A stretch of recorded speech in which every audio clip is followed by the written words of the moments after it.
2012학년도 수능 문제를 통해서 돌다리가 출제가 되면 어떤 걸 물어보는지 혹은 내가 작품을 잘 이해했는지 확인할 수 있도록 그렇게 내용을 한번 점검해 보도록 하겠습니다. 오늘은 2012년 수능 문제를 풀 거고요. 다음 시간에는 2022학년도 수능 특강 문제를 같이 풀도록 하겠습니다. 우선은 문제가 어떤 문제들이 나왔는지 한번 훑어보도록 할게요. 13번 문제. 위 글의 사건을 일어난 순서대로 정리할 때 다음 중 가장 뒤에 올 것은? 이라고 했고요. 1점으로 배점이 된 거 보니까 어렵지는 않은 문제인 것 같아요. 그러니까 전체적으로 여러분들이 읽으면서 순서를 잘 잡아보면 충분히 맞히실 수 있는 그런 유형의 문제라고 생각하시면 됩니다. 그럼 14번 문제를 볼게요. 2012학년도 수능 문제에서는요. 보기를 참고하여 푸는 문제가 14번, 16번 두 개가 출제가 되었습니다. 일단 우리는 보기를 참고하라고 하면 추가되는 정보가 있기 때문에 뭔가 헉 하면서 어렵게 느끼는 경우가 있는데요. 이 보기 정보의 경우는 문제를 푸는데 굉장히 큰 힌트 또는 방향을 제시해 주는 것이라 우리가 고맙게 여기고 내용을 봐야 해요. 그 문제에서 보기를 참고하여 위글을 감상하라 라고 방향도 제시해 줬기 때문에 본문을 읽기 전에 보기의 내용을 충분히 숙지하시면 문제를 정확하게 푸는데 더 도움이 될 겁니다. 보기의 내용을 한번 볼게요. 소설 속의 모든 인물은 꼭 주인공뿐만이 아니라 모든 인물을 다 얘기하는 거고요. 그 인물은 자아이면서 동시에 세계의 일부이다 라고 얘기해요. 인물에 대해서 두 가지 속성을 얘기했죠.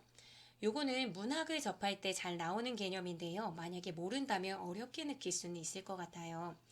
자아라고 하는 건 특히 시를 공부할 때 좀 많이 접할 수도 있어요. 윤동주 시인의 시 같은 경우. 어쨌든 자아라는 건 사고나 감정 또는 의지를 지닌 주체 이런 이들을 다 자아라고 보면 돼요. 그럼 저도 하나의 사고나 감정이나 의지를 지녔으니까 자아라고 볼 수 있고요. 이 수업을 듣고 있는 여러분도 자신만의 사고, 감정, 의지를 지녔으니까 다 자아라고 볼 수 있죠. 요거까지는 이해가 가실 텐데요. 세계의 일부다 라고 하는 것이 무엇일까라고 본다면 세계라고 하는 것의 개념을 알아야겠죠. 세계라고 하는 것은 이 자아를 둘러싼 모든 것이 다 세계가 될 수 있어요. 선생님을 예로 들자면 선생님이 하나의 자아라고 했을 때 선생님 주변엔 선생님의 남편이나 선생님의 수업을 듣고 있는 여러분들이 있겠죠. 그러니까 다른 사람 이런 존재도 하나의 세계일 수 있는 거고요. 또는 선생님이 살아가고 있는 2021년도라는 시대의 상황 이런 것도 세계가 될 수 있겠죠. 다른 사람도 선생님의 어떤 사고관이나 가치에 영향을 주니까 선생님을 둘러싼 세계라고 볼 수 있는 거고요. 제가 조선시대에 살았다면 이렇게 살지 않았거나 이런 방식 또는 이런 직업을 갖지 않았을 수 있어요. 그런데 2021년도를 살고 있기 때문에 갖게 되는 독특한 생각이 있을 수 있죠. 그러니까 그런 시대 상황 이런 것도 마찬가지로 저를 둘러싼 어떤 세계라고 볼 수 있습니다. 또는 자연적인 상황 우리는 지금 봄, 여름, 가을, 겨울이 다 있는 그런 자연을 누리면서 사는데 여름만 있거나 그러니까 굉장히 덥거나 또는 굉장히 추울 때 그런 나라에서 사는 경우 생활 패턴이나 아니면 가치관이나 사고방식이 다를 수 있어요. 이런 모든 것들이 나를 둘러싸고 있죠. 이런 게 자아를 둘러싼 세계라고 볼 수 있습니다. 그러니까 모든 인물은 이런 세계의 어떤 일부로서 존재를 한다. 이런 얘기라고 보시면 돼요. 그래서 본문을 계속 보시면 보기 부분 자아를 작품 속에서 행동을 하는 주체, 어떤 행동을 하거나 살아가는 주인, 주체라고 생각한다면 그 주체를 둘러싸고 있는 모든 게 세계라고 하면서 제가 지금 설명했던 것을 부연해서 잘 이해하지 못할까봐 부연 설명을 해주죠. 이러한 자아와 세계의 대립과 갈등으로 전개되는 게 서사의 본질이다 라고 합니다. 그러니까 저는 이 세계에서 살고 있지만 저를 둘러싼 인물들, 사람들과 갈등을 빚을 수 있고요. 이 시대의 상황 속에서 내가 의도한 것을 제대로 하지 못하는 일들이 생길 수 있죠. 이런 거하고 갈등할 수도 있고요. 자연적인 상황 때문에 갈등을 빚을 수도 있어요. 그러니까 이런 대립이나 갈등, 이런 것들이 서사의 본질이라고 보는 거죠. 소설이라는 걸 우리가 갈등의 문학이라고 보니까요. 그래서 여기에 지금 그냥 대충만 선지를 훑어보면 뭐 창섭이나 아버지나 어머니라는 인물들이 어떻게 갈등을 빚고 해소하고 그러는지에 대해서 나와 있습니다. 그래서 좀 여유가 있으시면요, 문제를 풀 때 좀 빠르게 훑어보시면 더 좋아요. 창섭은 자아로서의 논리를 통해 세계와의 갈등을 해소한다? 해소할지 안 할지 생각해봐야지. 아버지는 자아로서의 완고한 성격을 세계에 대해서도 유지한다? 유지를 하고 있는지 변화되는지 생각해야겠다. 자아로서의 창섭은 세계의 부정적 속성을 들추어 고발하고 있다?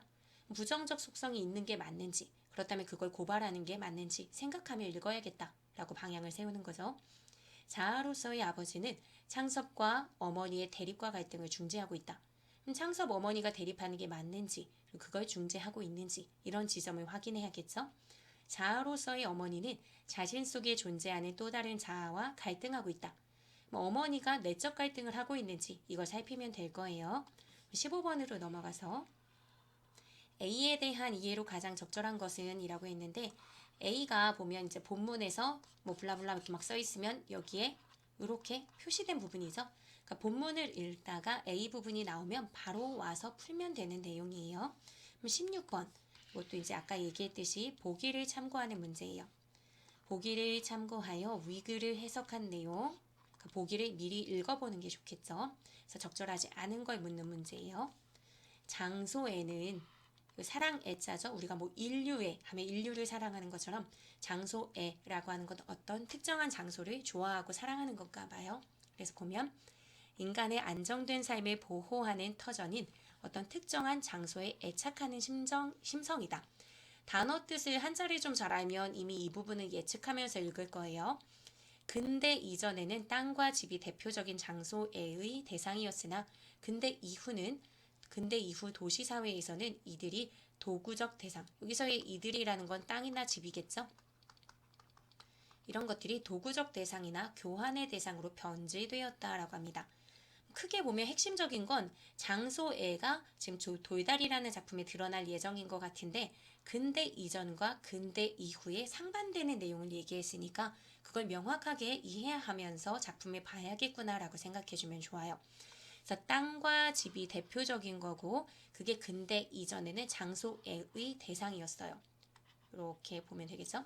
하지만 근대 이후 도시사회에서는 땅과 집이 도구적 대상이나 교환의 대상으로 변질되었다고 하죠. 변화가 아니라 변질이라는 말이 있습니다. 우리 보통 변화되었다 하면 그냥 A에서 B의 상태로 뭔가 바뀌는 것이 있었다라고 생각하시면 되는데, 변질이라고 하면 원래는 좀 긍정적이었는데 부정적으로 바뀐 걸 얘기하죠. 그러니까 땅이라고 하는 것과 집이라는 것이 그냥 도구, 하나의 도구 또는 그냥 뭔가와 바꿀 수 있는 대상으로 바뀌었다라고 하는 것이 이제 근대 이후의 가치인 것 같고요. 그걸 보기에서 미리 알려줍니다. 그러니까 이걸 바탕으로 해서 내용을 이해하시면 될 거예요. 이렇게 방향을 잡고 본문을 한번 읽어보도록 할게요. 이렇게. 남을 주면 땅을 버린다고 여간 근실한 자국이 아니면 소작을 주지 않았고, 소작이라는 건 땅을 많이 갖고 있는 지주가 혼자 다 농사 지을 수 없으니까 그것을 여러 개로 분할해서 나누어 주면서 소작농들에게 나눠주는 거죠. 그래서 그들이 농사를 짓게 하고 거기서 얻어낸 소출 중에 일부를 지주가 이제 받는 것, 그런 시스템으로 이루어지는 거잖아요. 그럼 그냥 소작인에게 주고 땅을 놀리지 않으면서 거기에서 그냥 수익만 얻으면 되는 그런 입장을 가진 사람들이 많을 텐데요. 여기서 말하는 누군가는 굉장히 성실한 자가 아니면 땅을 망칠 수도 있어. 그러니까 함부로 아무에게나 소작을 주지 않아. 그래서 소를 2필이나 메고 일꾼을 3명씩이나 두고도 적지 않은 전답, 농가 밭을 전부 자농, 스스로 버틴대요. 뭐 얼마나 힘들겠어요, 큰 땅을. 이 인물이 누군지 모르겠지만 굉장히 꼬장꼬장하고 좀 땅에 대해서 아끼는 마음이 있는 존재입니다. 즉 여기 아까 읽었던 16번의 내용을 생각한다면 이 존재는 땅을 굉장히 아끼고 애착하는 존재가 지금 나오는 것 같아요. 실속이 타작만 못하다는 둥, 일꾼 셋이 저희 농사 다 해가지고 간다는 둥, 이해만에 따져 비평하는 소리가 많았으나, 아니 뭐 이렇게까지 해? 실리를 따지면, 돈과 관련된 것을 따지면 너무 손해다 라고 생각하면서 유난 떤다 라고 비평하는 소리를 했지만, 창섭의 아버지는 땅을 위해서라면 자신의 이해타산만으로 생각하려고 하지 않았대요. 아, 땅을 사랑하는 사람은 바로 창섭의 아버지구나. 그럼 아까 땅을 사랑하는 사람은 근대 이전의 가치관을 가진 존재라고 했었으니까 근대 이전의 가치관이자 장소애를 가진 사람, 거기에서의 장소애는 뭐 땅이나 집 이런 거겠죠. 이와 같은 임자를 가진 땅들이라, 그러니까 창섭이 아버지와 같은 임자를 가진 땅들이라 곡식은 거둔 뒤 구름만 남은 농과 밭이지만 그 바닥들의 고름, 굉장히 막 정갈하게 되어 있나 봐요. 그 언저리들의 바름, 흙의 부드러움이 마치 시루떡 모판이나 대하는 것처럼 누구의 눈에나 탐스럽게 흐뭇해 보였다. 그러니까 아버지가 가지고 있는, 아버지가 고집하는 그 가치관의 결과물인 땅이 굉장히 흐뭇해 보일 정도였다라고 하죠. 이 흐뭇해 보였다라고 하는 생각은 누구의 생각일까요? 작가의 생각이겠죠. 지금 시점을 보면요. 전지적 작가 시점이에요. 누구 특정한 인물이 주인공이 또는 부수적인 인물이 내용을 이끌어가지 않죠. 그러니까 전지적 작가가 얘기하고 있어요. 왜냐하면 심리적인 것이나 그 주변의 상황까지 다 알고 얘기하니까. 그러면서도 흐뭇해 보였다라고 하니까 이 작가의 시점은 창섭의 아버지를 긍정적으로 보고 있구나라는 것을 알 수 있습니다. 어쨌든 이어서 보자면요. 이런 땅을 팔기에는 아무리 수입은 몇 배 더 나은 병원을 늙기 위해서나 병원 얘기가 나오죠. 그래서 아버지께 미안하지 않을 수 없었다. 아버지니까 지금 창섭의 입장에서 얘기하는 거겠네요. 창섭의 아버지 얘기했죠. 그러니까 창섭의 입장은요. 아버지 땅을 팔아서 병원을 늘리고 싶어요. 그러니까 창섭은 땅이라고 하는 것을 그냥 도구적 가치, 교환 가치로 생각하는 거죠. 아까 16번 보기에서 보면 땅이라는 걸 도구적 대상이나 교환의 대상으로 본다. 그게 바로 근대 이후 도시사회에 사는 인물들의 특징이라고 얘기했죠. 그럼 창섭이의 캐릭터도 나오네요. 근대 이후의 인물이고요. 장소에 같은 어떤 특정한 장소를 사랑하는 마음은 없는 인물이라고 볼 수 있습니다. 그러니까 아버지와 창섭이는 굉장히 상반된 인물이구나라는 것을 알 수 있죠. 어쨌든 본문을 이어서 보면요. 그러나 잡히기나 해가지고는 3만 원 돈을 만들 수가 없었고, 즉 아버지 땅을 팔게 하지 않고 자기만 갖고 있는 것으로 대출을 받거나 하는 것으로는 병원을 늙기 위한 3만 원이라는 큰 돈을 만들 수가 없었대요. 서울서 큰 양관, 서양식 그 건물을 손에 넣기란 돈만 있다고 또 아무 때나 될 일이 아니었다. 그러니까 이런 기회를 놓치고 싶지 않은 창섭이는요. 아버지가 땅을 사랑하는 걸 알지만 설득하러 올 거예요. 그래서 여기 보면 중략 이후 부분에서 이제 창섭이가 아버지에게 땅 좀 팔아달라 하고 오는 장면이 이제 펼쳐집니다. 함께 볼게요. 웬일인데 어째 혼자만 오느냐? 어머니는 손자 아이들부터 보이지 않음에 물으신다. 오늘로 가야겠어서 아무도 안 데리고 왔습니다. 오늘로 가야 될 정도로 급한데 온 거예요. 그러니까 목적성이 굉장히 분명한 아들이에요. 빨리 지금 병원 누군가가 다른 사람이 냅다 계약해가면 안 되잖아요. 그러니까 급하게 아버지한테 이제 땅을 팔고 그걸 어떻게 좀 돈 좀 뭐 해주세요 하고 생각하고 온 거죠. 그러니까 가족과 뭐 긴 일정을 잡고 온 게 아니에요. 그걸 일단 모르시는 어머니는 오늘로 갈 걸 뭘 하러 오누 하고 얘기하죠. 그랬더니 아들인 창섭이 인전 어머니 석건 서울로 모셔갈 채비를 하러 왔다오. 이제 땅을 팔 거니까 땅 없고 그럼 부모님은 이제 서울로 모신다는 얘기죠. 어머니 입장에선 서울로 제발 아이들하고 한 데서 살아봤으면 원이 없겠다. 시골보다는 지금 자식과 함께 살고 싶어하는 어머니의 마음이 드러나죠. 그러니까 어머니 입장은 아버지하고는 좀 다른 입장이네요. 완전히 뭐 반대된다기보다는 다르다. 뭐 이 정도로 생각하면 좋을 것 같아요. 이렇게 하고 어머니는 땅보다 조상님들 산소나 사당보다 손자 아이들에게 더 마음이 끌리시는 눈치였다. 땅이나 산소나 사당을 아끼는 건 아버지, 그리고 손자 아이들에게 마음이 끌리시는 건 어머니가 되는 거겠죠. 그러나 아버지만은 그처럼 단순히 들떠질 마음이 아니었다. 땅을 버리거나 팔 생각이 전혀 없으실 분이 아버지죠. 아버지는 아들의 뒤를 쫓아 이내 개울에서 들어왔다. 아이고 내 아들 왔네? 하고 반가운 마음에 사실은 왔을 거예요. 뭐 땅 팔아라 하는 그런 아들의 요구가 있을 거라고는 생각 못하고 반가우니까 왔겠죠. 근데 아들은 지금 하루만 일정을 잡고 급하게 온 거예요. 그러니까 그 목적을 전달해야 해요. 그게 이제 A 부분에 드러날 거예요. 의사인 아들은 마치 환자에게 치료 방법을 이르듯이 냉정히 차근차근히 이야기를 시작하였다. 외아들인 자기가 부모님을 진작 모시지 못한 것이 잘못인 것, 한 집에 모이려면 자기가 병원을 버리기보다는 부모님이 농토를 버리시고 서울로 오시는 것이 순리인 것. 이건 아들이 순리라고 생각하는 거지 뭐 아버지 생각은 아닐 거예요. 병원은 나날이 환자가 늘어가나 입원실이 부족되어 오는 환자의 3분의 1밖에 수용 못하는 것. 지금 시국에 큰 건물을 새로 짓기란 거의 불가능인 것. 지금 시국이 사실은 저번에 얘기했지만 1943년 일제강점기 40년대 아니면 30년대 후반이 배경이라고 생각하면 돼요. 그러니까 일제의 무단 통치가 굉장히 극심했는데 새로운 건물을 짓는 건 사실 쉽지 않죠. 마침 교통 편한 자리에 3층 양옥이 하나 난 것. 인수의 소유였던 집인데 전체가 콘크리트여서 방화방공으로 가치가 충분한 것. 굉장히 튼튼해요. 3층은 살림집과 직공들의 합숙실로 꾸몄던 곳이라 하나하나 방들이 많았을 거 아니에요. 입원실로 바꾸기에 용이한 것. 각 층에 수도가스가 다 들어와 있어서 별도의 돈이 필요 없겠죠. 그런 것. 그러면서도 가격은 굉장히 싼 것. 싸기는 하나 32,000원이라 지금의 병원에 팔면 15,000원쯤은 받겠지만 그것은 새집을 고치는 데와 수술실의 기계를 완비하는 데 다 들어갈 것이니 집값 32,000원은 따로 있어야 할 것. 굉장히 모모한 것 하니까 딱딱한 느낌이 들죠. 아들은 실제 이렇게 얘기한 건 아니잖아요. 큰 따옴표에 전달되지 않고 지금 간접 인용이 되고 있죠. 요약적으로. 그러면서 아들이 장황하게 늘어났을 그런 목적이 좀 잘 달성되고 전달이 잘 되는 면이 있습니다. 다만 좀 나열되다 보니까 좀 딱딱한 느낌 이런 거 좀 있네요. 시골에 땅을 둔 데야 1년에 고작 3,000원의 실리가 떨어질지 말지 하지만 아들의 좀 굉장히 근대적인 가치관이 잘 드러나죠. 땅이라고 하는 것은 그냥 금전적 가치로 교환되는 것.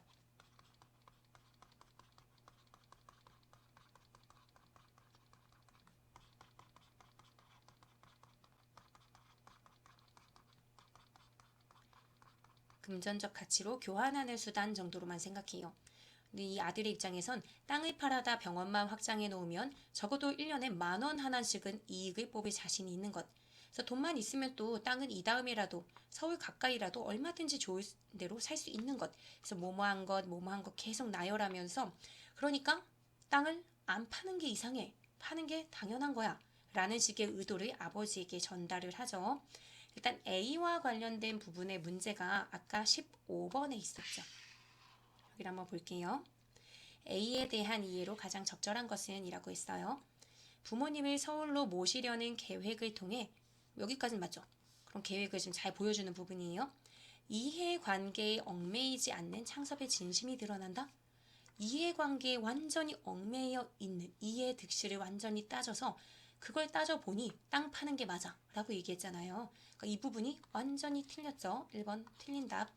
2번 땅을 팔아야 하는 이유를 나열함으로써 맞죠? 창섭의 계획이 일목요연하게 전해지는 효과가 생긴다. 그쵸? 나열하다 보니까 좀 딱딱한 느낌은 있지만 자기의 전달 목적이 잘 전달이 됐습니다. 답이 2번이네요. 나머지를 한번 볼게요. 3번. 시국 탓에 건물 신축이 불가능하다는 거 아까 얘기했었죠? 그래서 이걸 통해 창섭이 현실을 대하는 태도의 원인이 드러난다. 일단 요거는 맞아요. 이 앞부분 불가능하다라는 얘기는 했거든요. 근데 뒷부분 창섭이 현실에 대한 태도의 원인이 드러난다라고 하면 우리 이 글을 통해서 창섭이 현실에 대한 태도가 있어야 돼요. 보통 태도라고 하면 현실을 좀 긍정적으로 호의적으로 보거나 또는 이 현실 문제가 있어 라고 하면서 조금 부정적으로 보거나 하는 건데요. 뭐 일제강점하의 현실이라든지 뭐 도시화되는 현실이라든지 이런 것에 대해서 좀 부정적이거나 긍정적인 태도 자체가 아예 없었죠. 그렇기 때문에 뒷부분 때문에 3번은 틀렸습니다. 4번 건물의 일부에 직원 합숙실을 두려는 계획을 통해 배려심 많은 창섭의 성격에 개연성이 더해진다. 이상하죠? 일단 배려심이 많다라고 보기도 어려워요. 아버지 땅 아끼고 뭐 당연히 팔고 싶지 않을 텐데 자기의 목적을 A 부분에선 계속 얘기했잖아요. 뭐 앞부분에서는 아버지에게 그런 말을 하는 게 조금 뭐 그런 좀 미안한 듯한 그런 느낌이 약간 있을 수 있지만 A 부분에선 전혀 없었거든요. 그러니까 여기선 배려심, 이런 것도 느끼기 좀 어렵고요. 그리고 4번에서 여기 지금 뭐 직원 합숙실을 두려고 한다? 이 부분은 약간 낚시질하는 문제인데 지금 A 부분을 보면 합숙실과 관련된 게 있기는 있어요. 여기 지금 보면 3층 집은 살림집과 직공들의 합숙실로 꾸미었던 것이라 예전에 그렇게 만들어졌던 것이라 이번 실로 바꾸기 좋다 라고 하는 것이 그 공간을 직원들이 있을 수 있는 공간으로 만든다는 게 아니죠. 그러니까 사실 차원에서도 잘못된 부분이라고 볼 수 있습니다. 그렇기 때문에 여기에서 이 부분도 틀렸어요.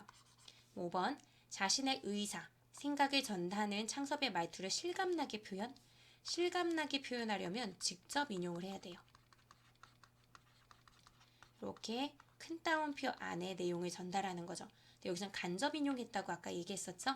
그러니까 실감나게 표현 아니에요. 답이 2번이 되겠습니다. 본문 계속 이어서 볼게요. 아버지는 이렇게 막 장황하게 나열하는 아들의 의견을 끝까지 잠잠히 듣죠. 자신의 태도가 있을 텐데, 땅을 아끼기 때문에 반대하고 싶은 마음도 있을 텐데 아들의 의사를 좀 진지하게 듣고 존중하려는 아버지의 태도가 좀 보입니다. 어쨌든 그래서 아버지는 점심이나 먹어라. 나도 좀 생각해봐야 대답하겠다. 좀 생각해보겠다는 진지한 태도를 보여주시죠. 이렇게 말하고는 다시 개울로 나갔고 떨어졌던 다리돌, 그 돌다리죠. 제목에 해당되는 이걸 올려놓고야 들어와 그도 점심상을 받았다. 점심을 자시면서였다. 점심을 드시면서 원 요즘 사람들은 힘도 줄었나 봐. 그달이 처음 놀 때 내가 어려서 봤는데 불과 여나무니서 10명하고 남짓, 그러니까 10명 조금 넘는 정도의 그런 사람이서 거들던 돌인데 장정 수십 명이 한나절을 씨름하다니 하면서 얘기하시죠. 그랬더니 아들이 나무다리가 있는데 그건 왜 고치시나요? 하고 얘기합니다. 나무다리가 돌다리에 비해서는 건너기도 훨씬 좋고 모양을 다듬기도 좋고 하나하나 맞춰서 만드는 것도 굉장히 편해요. 좀 편리성이 돌다리에 비해서 높죠. 뭐 돌다리가 좀 더 튼튼은 하겠지만 그래서 이것은 어떻게 보면은 근대적 가치관을 상징하는 것이라고도 볼 수 있어요. 돌다리의 경우는 좀 전통적 가치관, 아버지가 지키고 싶어하는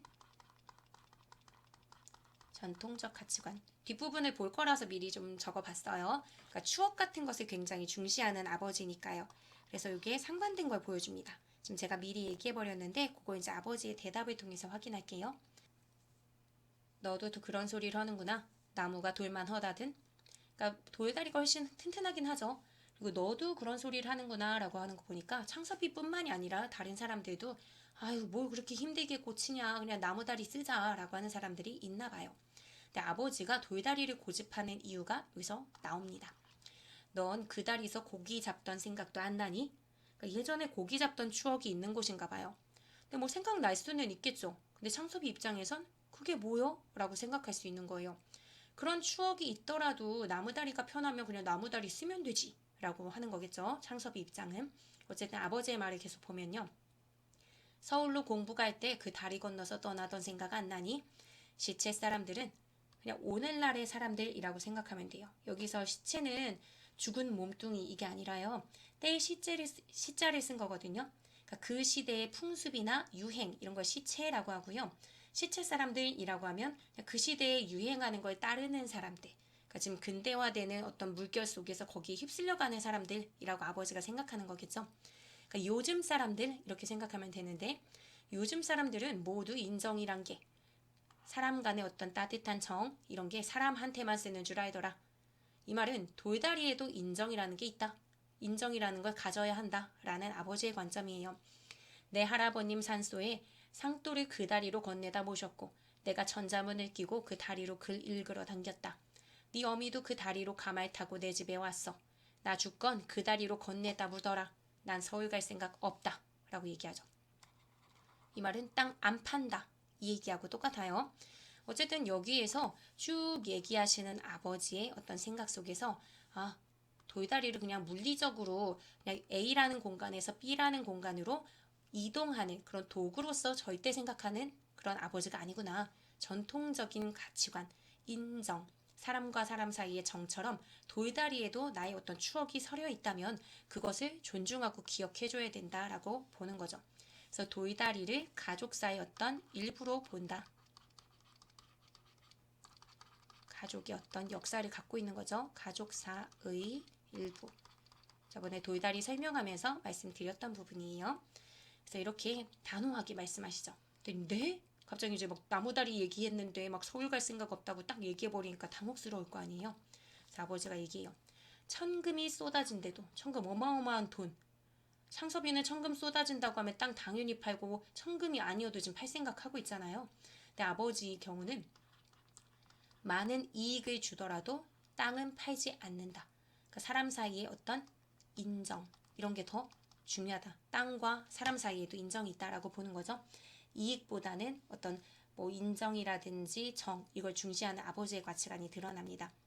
내 아버님께서 손수 이룩하시는 걸 내 눈으로 본받치고 내 할아버님께서 아버님 할아버님과 관련된 추억이 있죠. 손수 피땀을 흘려 모신 돈으로 장만하신 돈들이야.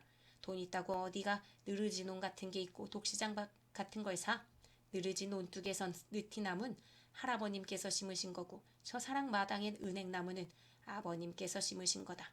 그 나무 밑에를 설 때마다 난 그 어른들 동상이나 다름없이 경건한 마음이 솟아 우러러 보곤 한다. 그러니까 항상 그 나무를 보면서 아버님, 할아버님을 생각한다는 거죠. 근데 그걸 어떻게 팔아요? 그걸 팔아버리면 그 나무들도 다 베어질 수도 있고 내가 그걸 돈 받고 그냥 할아버님 아니면 아버님이라고 하는 존재를 팔아버리는 건데 할 수가 없는 거죠. 땅이란 걸 어떻게 일시 이해를 따져 사고 팔고 하느냐. 땅 없어 봐라. 집이 어디 있으며 나라가 어디 있는 줄 아니? 땅이란 천지 만물의 근거야. 아버지의 가치관이 굉장히 많이 드러나죠. 천지 만물의 근거이자 뿌리를 어떻게 사고 팔겠어요. 돈 있다고 땅이 뭔지도 모르고 욕심만 내서 문서 쪽으로 사 모으고 팔고 하는 그런 사람들. 돈놀이처럼 별리 이익만 생각하고 제 조상들과 그 땅과 어떤 인연이라는 건 도무지 생각지 않고 헌신짝 버리듯 하는 사람들 다 내 눈엔 괴이한 사람들로밖에 보이지 않더라 하고 얘기하죠. 그리고 아들은 그냥 그 말에 아무 말하지 못합니다.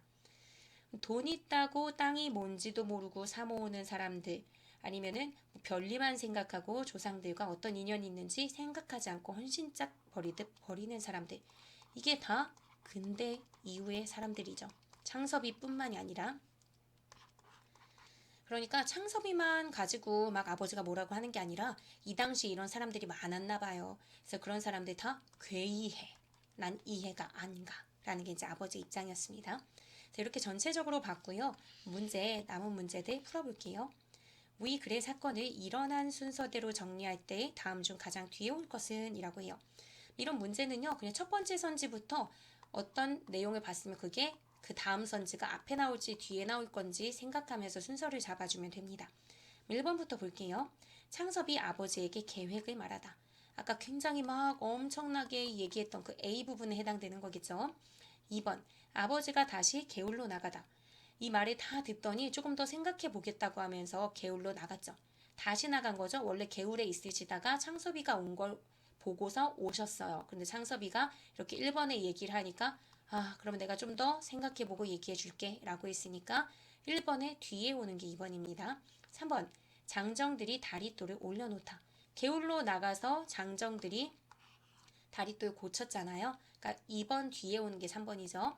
4번 어머니가 창섭을 맞이하다. 창섭이가 막 집에 온 거니까 가장 앞에 들어가겠죠. 1번 앞에. 5번 아버지가 점심상을 받다 라고 하죠. 점심상 받는 건 돌다리 다 고치고 오셨을 때니까 맨 뒤가 될 것입니다.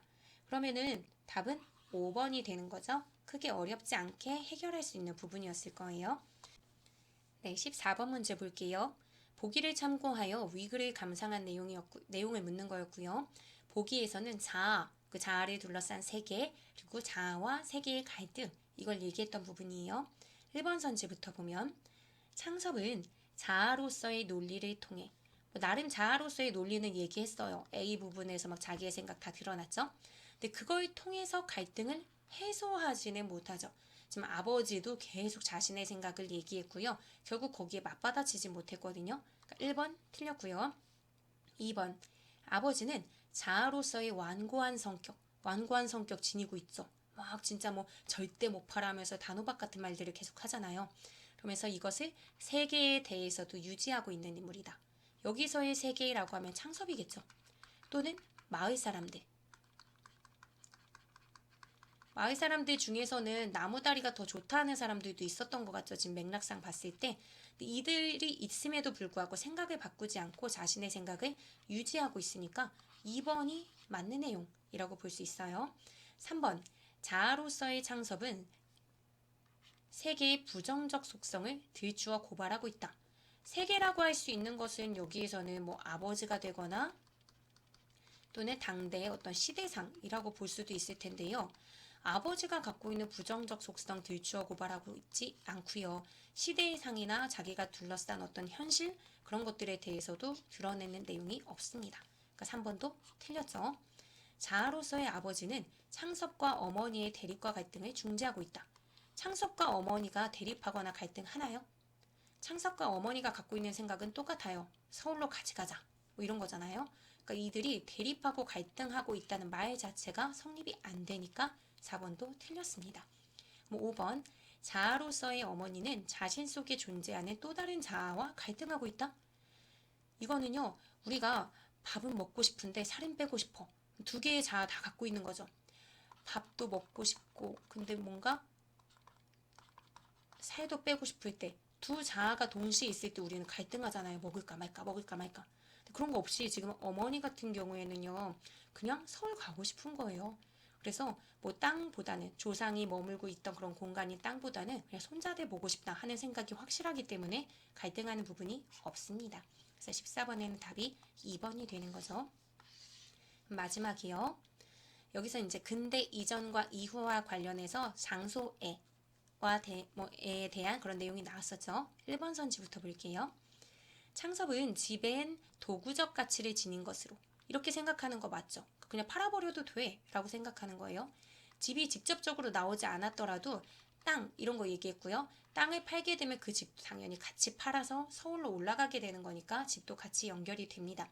그래서 장소의 대상이 아니다. 맞죠? 2번. 아버지에게 돌다리는 삶의 추억과 애환이 투영된 장소의 대상이다. 그러니까 여기에서 뭐 나중에 내가 죽었을 때 그냥 이쪽으로 건너다가 이제 묻힐 수도 있고 이렇게 생각하고 아니면은 자기 아내와 결혼하거나 자식이 그쪽으로 여기저기 다녔던 그런 기억이 있는 곳이죠. 그러니까 2번 맞죠. 3번. 마당의 은행나무는 아버지에게 장소의 대상인 집의 성격을 강화하고 있다. 왜냐면은 이 은행나무에서 지금 뭐 아버님이나 아니면 할아버님 이렇게 생각한다고 했잖아요. 은행나무 또는 뭐 느티나무 비슷한 거죠. 그렇기 때문에 그래서 나는 집을 팔 수가 없어 라는 생각을 더 강하게 하니까 장소의 대상인 집의 성격을 강화하는 것 맞습니다. 4번. 땅에 애착하는 아버지의 생각과 행동은 땅에 대한 장소의 의미를 부각하고 있다. 애착하는 것이 애착의 의미를 부각하고 있다 하면 거의 맞는 말이죠. 그 말이 그냥 거의 동어 반복 같은 느낌이에요. 5번. 땅을 장소의 대상으로 여기는 의식이 두루 퍼져 있는 당시의 상황이 전제되어 있다. 아까 말씀드렸지만 아버지가 이 당시에는 좀 특이한 거예요. 이해가 별로 남지도 않는데 돈이 별로 남지도 않는데 뭐 이렇게까지 꼬장꼬장하게 해? 라고 생각한다든지 아니면 이 부분에서도 근대 이후에 많은 사람들이 다 버리듯 하는 그런 사람들이 많았다. 그리고 그것을 비판하는 듯한 그런 말을 아버지가 하고 있기 때문에 요거는 장소의 대상으로 땅을 막 소중히 여기는 그 의식이 두루 퍼져 있는 게 아니라 이제 그런 의식이 굉장히 희소해지고 오히려 그냥 땅 팔아서 돈 되면 좋지 뭐 라고 생각하는 그런 근대적 가치관을 가진 사람들이 더 많아진 거죠. 이 부분이 틀렸어요. 그래서 답은 5번이 되는 거죠. 네, 문제풀이임에도 불구하고 좀 긴 시간 같이 풀어봤는데요. 지문의 내용을 이 기회에 그래도 좀 꼼꼼히 보는 게 좋을 것 같아서 이렇게 해봤습니다. 네, 다음 시간에는 수능 특강 문제를 한번 풀면서 돌다리에 대한 이해를 다시 한번 점검하고 확인하고 정리해보는 그런 시간을 갖도록 하겠습니다. 네, 수고하셨습니다.